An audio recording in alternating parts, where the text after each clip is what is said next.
Vamos a hablar del sistema respiratorio. Formación de las yemas pulmonares.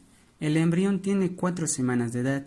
La yema pulmonar aparece en la pared ventral del intestino anterior, que depende de un incremento del ácido retinoico, producido por el mesodermo adyacente, y esta produce una sobreregulación de factor de transcripción que induce a la formación de la yema, así como crecimiento y diferenciación de pulmones.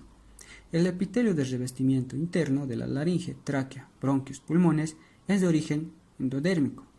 Los componentes cartilaginosos musculares del tejido conectivo de la tráquea y de los pulmones derivan del mesodermo espláncnico.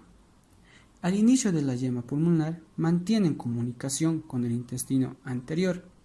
Cuando el ventrículo se expande, las crestas traqueoesofágicas las separan, y cuando los bordes se fusionan, forman el tabique traqueoesofágico. El intestino anterior se divide en una porción dorsal, el esófago en una porción central, la tráquea, yemas pulmonares y el primordio respiratorio. Mantienen su comunicación con la faringe a través del orificio laringeo. En la figura A y C muestran las crestas traqueoesofágicas y la formación del tabique, la división del intestino anterior en esófago y tráquea, con las yemas pulmonares. En la figura D muestran el orificio laringeo y las protuberancias que lo rodean. En las consideraciones clínicas, en la separación del esófago y de la tráquea por el tabique traqueoesofágico producen atresillas esofágicas con físulas traqueoesofágicas. Ocurre en 1 a 3.000 nacimientos. En la figura A, la anomalía más frecuente en el 90% de los casos, el esófago superior termina en una bolsa ciega y el segmento inferior forma una físula con la tráquea. Y en la figura B, la traviesa esofágica aislada con el 4% de los casos. En la figura C, la físula de tipo H sin atresillas esofágicas representan el 4% de los casos. En la figura D y E, otras variaciones, 1% de los casos, con las anomalías cardíacas con el 36% de los casos. Bueno, yo les hablaré sobre la laringe, tráquea, bronquios y pulmones. Hablando de laringe, hablamos que su revestimiento se origina a partir del endodermo. Esto debido a la proliferación del mesenquima. El orificio laringeo cambia su aspecto. Eso quiere decir que pasa de ser una hendidura sagital a constituir una abertura en forma de T. Cuando el mesenquima de los dos arcos se transforma en los cartílagos tiroides, cricoides y aritenoides, esto puede reconocerse la configuración característica del orificio laringeo en el adulto. Ahora, cuando el cartílago se forma, el epitelio laringeo prolifera con rapidez, ocluyendo temporalmente su luz. Más tarde, la vacuolización y la recanalización da origen a los ventrículos laringeos, los cuales se convierten en cuerdas vocales falsas y primarias. Acá podemos ver una imagen que trata sobre nuestro tema, el aparato respiratorio. Ahora, los músculos de la laringe están inervados por las ramas del 10º par craneal. Eso quiere decir que es el nervio vago. Cuando hablamos del nervio laringeo superior, este inerva los derivados del 4º arco faringeo, que también podemos verlo acá, en esta parte de acá. Ahora, el nervio laringeo recurrente inerva los derivados del 6º arco faringeo. Tráquea, bronquios y pulmones. La yema pulmonar forma la tráquea y dos sáculos laterales. Las llamas bronquiales primarias al inicio de la 5ª semana se ensanchan para constituir los bronquios primarios derecho, y el derecho tiene 3 bronquios secundarios, y la izquierda, que tiene 2 bronquios secundarios. Ahora, los espacios disponibles para los pulmones, los canales pericardio-peritoneales son estrechos. Estos se ubican uno a cada lado del intestino interior, los cuales quedan ocupados por los pulmones en crecimiento. Acá podemos ver el bronquio izquierdo, que, bueno, acá está más visible. Tiene un lóbulo superior izquierdo y tiene un lóbulo inferior izquierdo. Ahora el lóbulo superior derecho, tenemos al lóbulo medio derecho y al lóbulo inferior derecho. Esta imagen después se las voy a mostrar. Hablando del mesodermo que cubre el exterior de la pared corporal, se transforma en la pleura visceral, que tenemos a la pleura visceral y la capa mesodérmica somático, que cubre el interior de la pared y se transforma en una pleura parietal. Ahora, el espacio que hay entre estos dos corresponde a la cavidad pleural, que es esa parte de acá.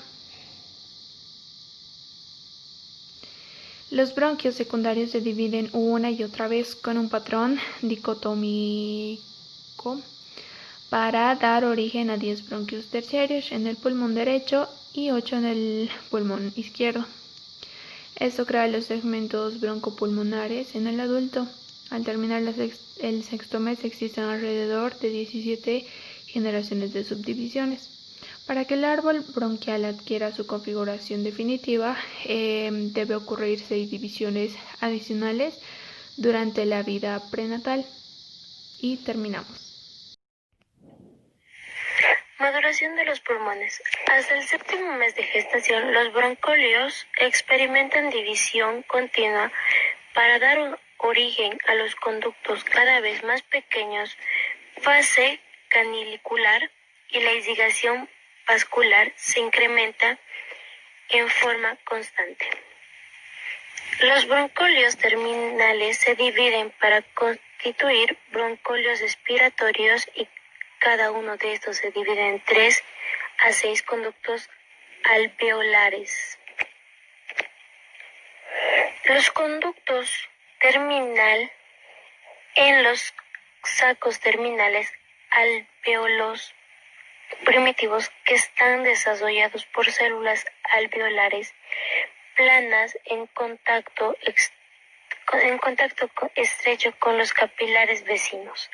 Al final del séptimo mes, el número de sacos alveolares y los capilares maduros es suficiente para garantizar un intercambio gaseoso de acuerdo a lo que permiten la supervivencia del neonato prematuro. El periodo de glandular de 5 a 16 semanas, la damnificación continua y se forman los broncolios no terminales, no existen broncolios expiratorios o alveolos.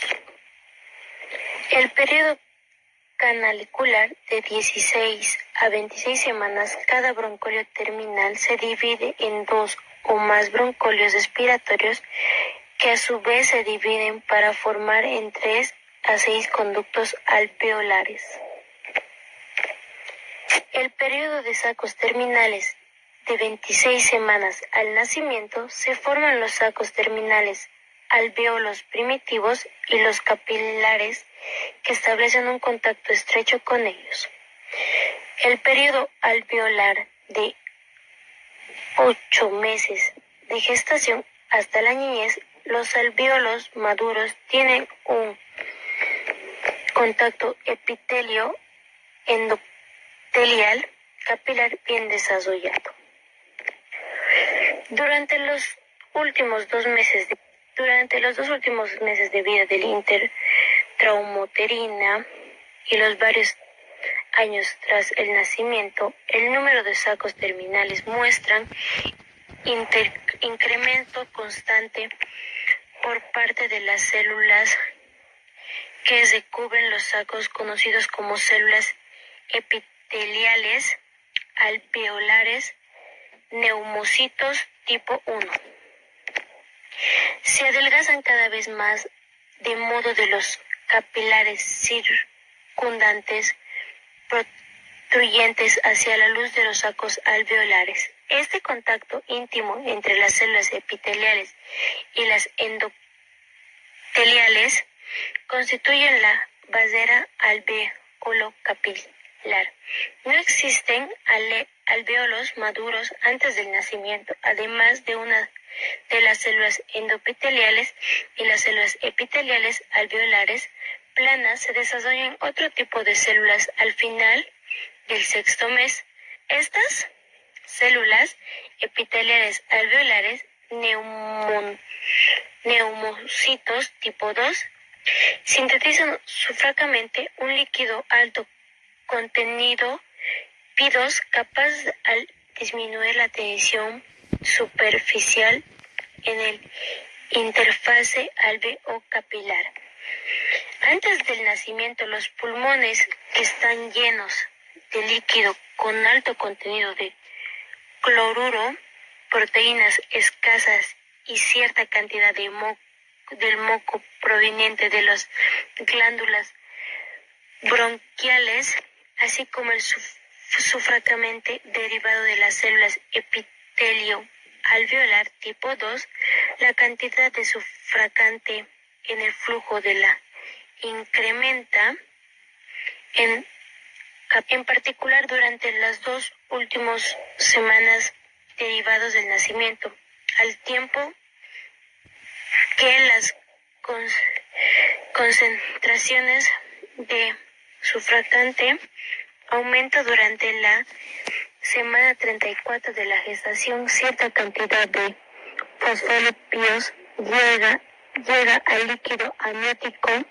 y actúa sobre los macrófagos de la cantidad amniótica. La evidencia sugiere que una vez activados los macrófagos miran con el carión hacia el útero, donde comienza a sintetizar proteínas del sistema inmunitario. Consideraciones clínicas. El sufragante es particular importante para la supervivencia del neonato prematuro. Cuando el sufragante es suficiente a la tensión superficial de la membrana alveolo-capilar, se mueve demasiado alta, y lo que determina el riesgo muy intenso, que los alvéolos se colapsan durante la respiración. Estos casos de alvéolos con colapso parcial contienen un líquido rico de proteínas con muchas membranas aislianas y cuerpos liminares que existen, derivan de una capa del sufragante. El tratamiento de los neonatos prematuros con sufragantemente artificiales y también madres con los trabajos de parto. Pertermio, utilizado como glucocorticoides para estimular el sistema de sufragantemente, ha reducido la mortalidad de vínculo con el CDR. Si bien